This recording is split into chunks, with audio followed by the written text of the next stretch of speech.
I was talking to Crazy Coco, and he told me that he uses one memory palace for multiple pieces of information. Now, I would never do that because I don't want to have the chance of mixing up images. But as we talked, it made sense. So what he was saying was every type of information he was learning that he placed in a memory palace, there was a special feel to it.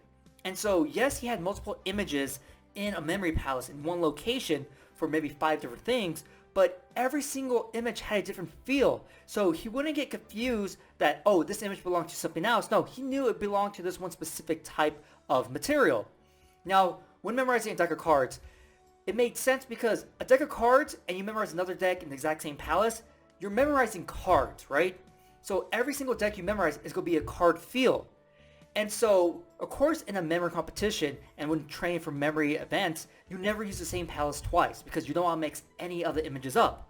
And so I started to think about, okay, if I'm learning something like Spanish, a whole bunch of Spanish vocabulary words, it's going to have a different feel. Now, it's kind of hard to explain a feeling, but let's just say it feels Spanishy, okay? And so all my images would have a Spanish feel to it. But let's say in the same palace, I started memorizing all the elements. Now, it would have like an elemental feel for it.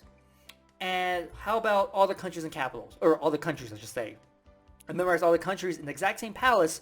It would have a country feel. So I have one memory palace with vocabulary, elements, and countries, but I'm still able to distinguish which set of images belong to which specific type of material because of the feeling.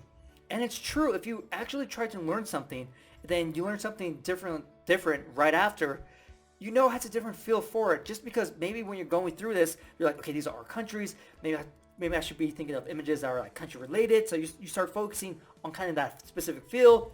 But then vocabulary, okay, so I have to make sure I'm getting the right pronunciation from the Spanish words. Okay, so try to think of my images kind of like in Spanish a little bit. Have like a little Spanish like accent or something. So you know that, oh yeah, this image sounds so similar to the Spanish word.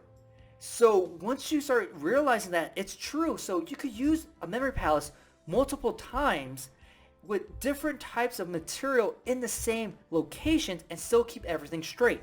Now, of course, it depends on person to person. For me, there would be a limit regardless of how much information I can store in a single location. I don't want to have 100 images I have to sift through in one location. So let's say if I do something like this, elements, Spanish, and countries, that would be okay because I'm just doing a single piece of information, right? One piece here would be 2, and this would be 3, or I guess one piece, but 4 altogether, right?